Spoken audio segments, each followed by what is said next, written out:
সুপ্রিয় শিক্ষার্থীবৃন্দ, আসসালামু আলাইকুম। লার্নিং জোন ম্যাথাবেন শিক্ষা পরিবারের পক্ষ থেকে তোমাদের সবাইকে স্বাগতম। এসএসসি ও এইচএসসি কেমিস্ট্রির খুব কমন একটা টপিক পরমাণু সম্পর্কে আজকে আমরা আলোচনা করব। পরমাণু কি বা পরমাণু বলতে তুমি কি বোঝো?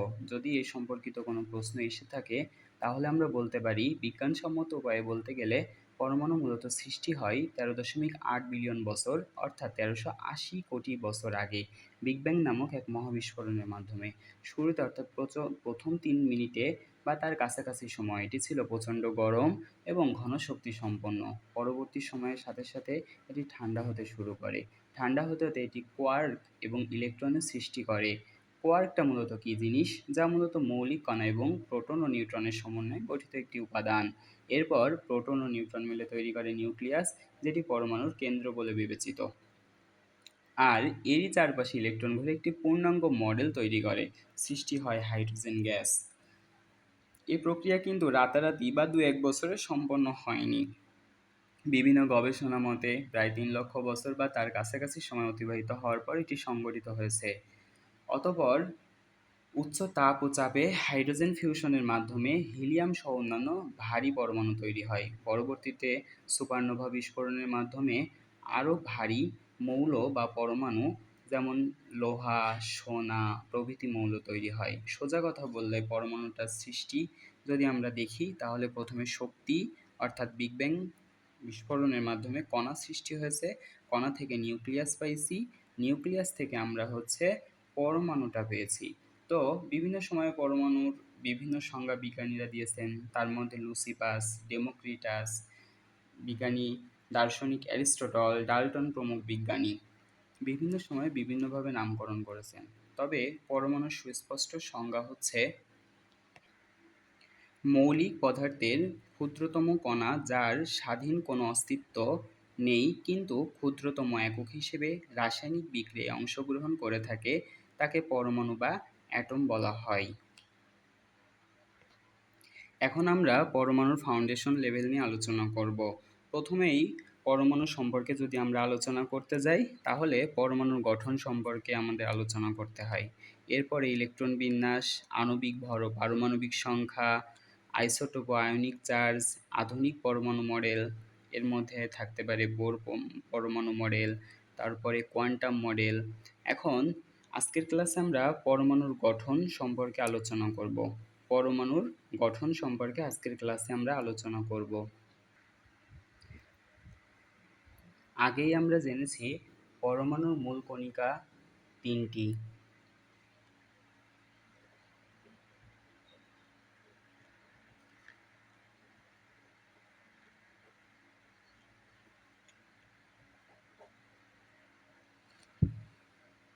এই 3টি মূল কণিকার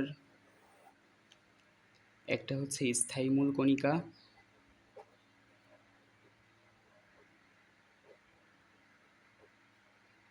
একটি অস্থায়ী মূল কণিকা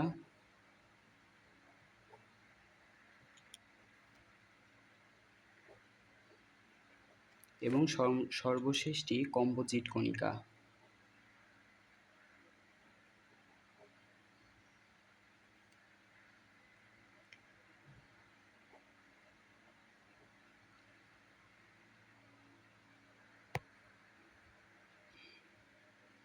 এখন কম্পোজিট কণিকার আবার 2টা ভাগ আছে।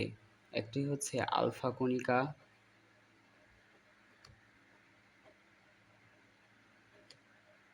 এবং একটি হচ্ছে ডিউটেরন কণা।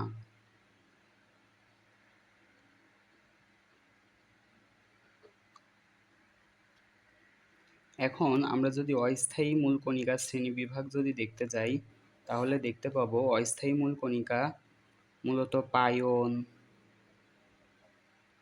মিউওন, পজিট্রন,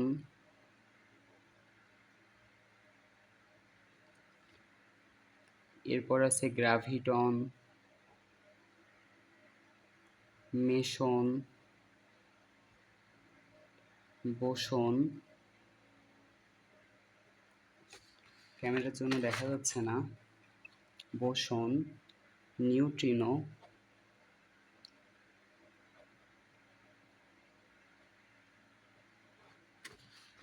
এবং অ্যান্টিনিউট্রিনো।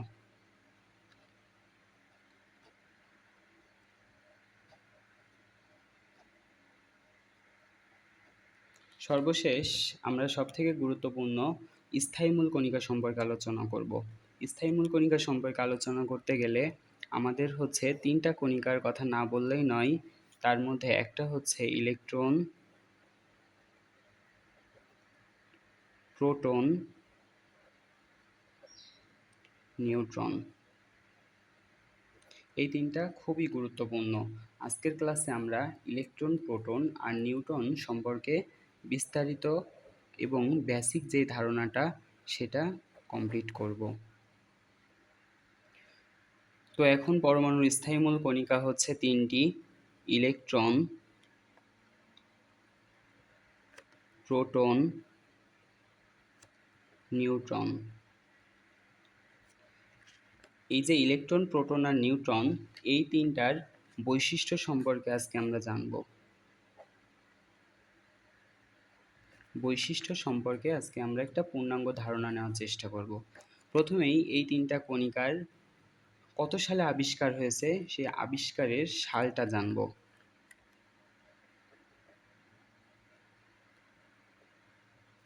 ইলেকট্রন সর্বপ্রথম আবিষ্কৃত হয়েছে ইলেকট্রন 1897 সালে। এরপরে প্রোটন আবিষ্কার হয়েছে 1919 সালে এবং নিউট্রন আবিষ্কার হয়েছে সবচেয়ে পরে 1932 সালে।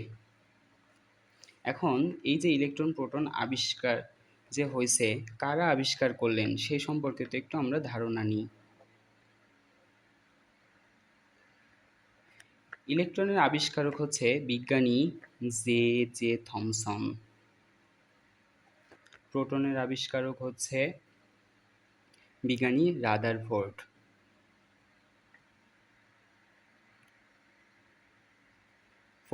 আর নিউটন আবিষ্কার করেছেন বিজ্ঞানী চ্যাডউইক। এখন এই পরমাণুগুলো ধরনটা কেমন আমরা সেই সম্পর্কে তো একটু ধারণাটা নিব। পরমাণুটার ধরন, মূলত এই পরমাণু তিনটাই স্থায়ী মূল কণিকা। পরমাণুর এই তিনটাই হচ্ছে স্থায়ী মূল কণিকা। তবে আমরা একটা জিনিস মনে রাখবো, স্থায়ী মূল কণিকা এটা হচ্ছে হাইড্রোজেন মূল পরমাণু ব্যতীত।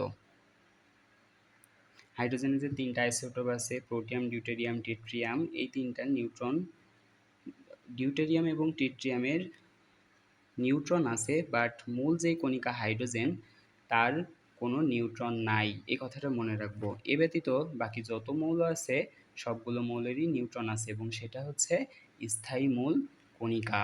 এখন এদেরকে কি করে প্রকাশ করা হয়? মনে রাখবো, ইলেকট্রনকে আমরা হচ্ছে প্রকাশ করি এই চিহ্ন দ্বারা। প্রোটনকে আমরা চিহ্নিত করি পি অথবা এইচ প্লাস দ্বারা এবং নিউট্রনকে আমরা হচ্ছে চিহ্নিত করি ছোট হাতের এন দ্বারা। এখন এদের চার্জ সম্পর্কে আমরা একটু জানব। চার্জ, ইলেকট্রনের চার্জ হচ্ছে নেগেটিভ, প্রোটনের চার্জ হচ্ছে পজিটিভ বা ধনাত্মক এবং নিউট্রনের চার্জ হচ্ছে চার্জ শূন্য, অর্থাৎ এর পজিটিভ নেগেটিভ কোনো চার্জই নাই। এখন আমরা এই তিনটা যে কণা পাইছি, ইলেকট্রন, প্রোটন, নিউট্রনের যে আমরা তিনটা কণা পাইলাম, এর বিদ্যুৎ ধর্ম সম্পর্কে একটু আমরা জানব।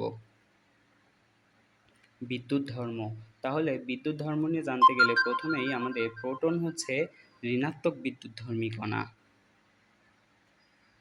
মনে রাখবো আমরা, প্রোটন হচ্ছে ঋণাত্মক বিদ্যুৎধর্মী কণা। তাহলে ইলেকট্রন কি বিদ্যুৎধর্মী কণা? ইলেকট্রনও মূলত হচ্ছে ঋণাত্মক বিদ্যুৎধর্মী কণা।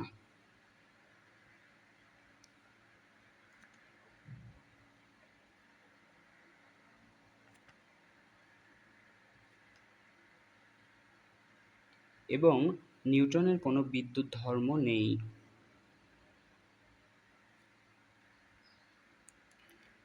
প্রোটন হচ্ছে ধনাত্মক বিদ্যুৎধর্মী কণা, দুঃখিত। প্রোটন হচ্ছে যার আধান পজিটিভ, এবং ইলেকট্রনের একটি ঋণাত্মক বিদ্যুৎধর্মী কণা যার চার্জ হচ্ছে নেগেটিভ। আর আমরা জানলাম তো নিউটনের কোনো ধর্মই নাই। এখন আমরা এদের আধানের প্রকৃতি সম্পর্কে জানব। আধানের প্রকৃতি।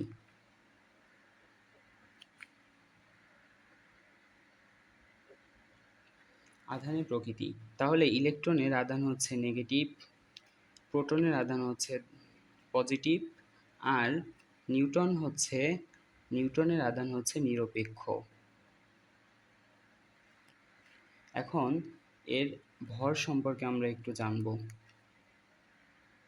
ভর, এখন একটা প্রোটনের ভর হচ্ছে হাইড্রোজেনের ভরের সমান, অর্থাৎ 1.672 ইন্টু 10⁻⁻24 গ্রাম। এবং একটি হচ্ছে নিউটনের ভর হচ্ছে একটি হাইড্রোজেনের ভরের সমান 1.675 ইন্টু 10⁻⁻24 গ্রাম। এবং ইলেকট্রনের ভর হচ্ছে একটি হাইড্রোজেন পরমাণুর ভরের 1/1837 ভাগ, অর্থাৎ 9.11 ইন্টু 10⁻⁻28 গ্রাম। মূলত এই ছিল আমাদের একটা পরমাণুর স্থায়ী মূল কণিকা, ইলেকট্রন, প্রোটন ও নিউট্রনের একদম বেসিক আলোচনা। সবাইকে ধন্যবাদ। আসসালামু আলাইকুম।